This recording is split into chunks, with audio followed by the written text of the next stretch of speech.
Texans Whisperers here, along with just the NFL. Get real quiet. Get real quiet here.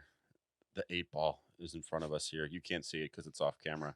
It's moving here. I said, beginning of last year, I said the Texans are going to screw up the first overall pick. What did they do? They won the last week of the season. I said they're not going to take. They're going to take Will Anderson with their pick. What did they do? They took Will Anderson. I said they're going to take C.J. Stroud, make us proud. C.J. Stroud. They take C.J. Stroud.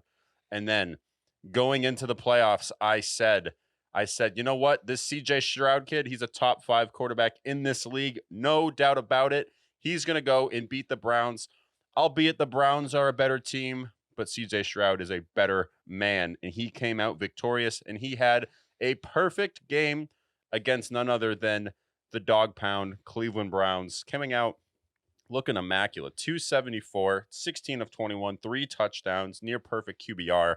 This game was electric to watch. Nico Collins had a day. Noah Brown got it done. And the Texans are now facing the Ravens in the second round. Yeah, the Texans are now facing the Ravens in the first round, and what a turnaround for this team.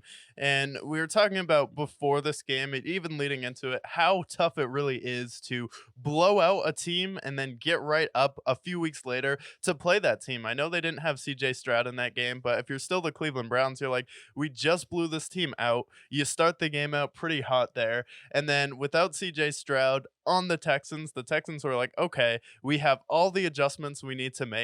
Cleveland really didn't have a strong game plan defensively because they don't have a 1,000-yard rusher for the Houston Texans, although Devin Singletary has been pretty good this year. Dalton Schultz was cut from the Dallas Cowboys for a reason, and Jake Ferguson looks like he's panning out for the Dallas Cowboys this year as well. Tank Dell was hurt. He's out in this game, and then we end up getting Bobby Trees back for this game, which was a good boost for them.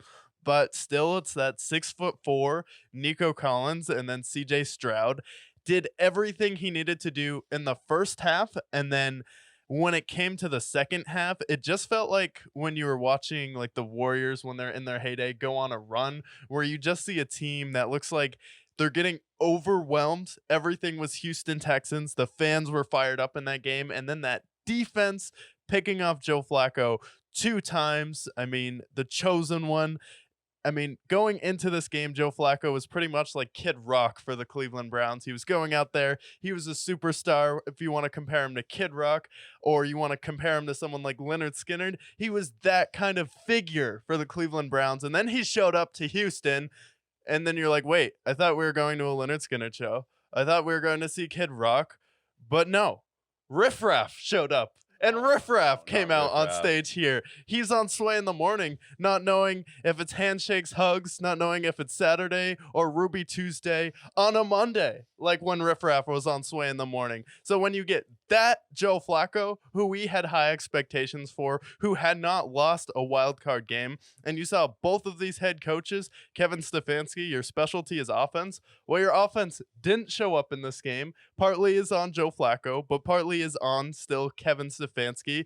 But with D'Amico Ryans, his game plan was in full effect. They had a game plan for the Cleveland Browns. They fixed all of their mistakes, and now this is looking like a Super Bowl caliber defense that will be able to keep them in a game against the Baltimore Ravens team. And then CJ Stroud didn't even have to do anything in the second half. He threw for like 250 in the first half, and then he ended up ending with 273. Yeah, ended up being about 20 yards in the second half, and the game plan for them against the Browns was if we can contain Kareem Hunt and Jerome Ford, that's kind of their bread and butter for them. Run the ball, and then when it matters, take some deep shots with Joe Flacco. The Texans knew that from that tape against the Browns just a few weeks ago when they annihilated them.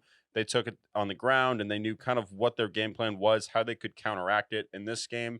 And they had a great game plan. I give credit to D'Amico Ryans for readjusting their game plan because last time around was a blowout. They came back with the vengeance at home in the playoffs, and they knew how to attack them this time around.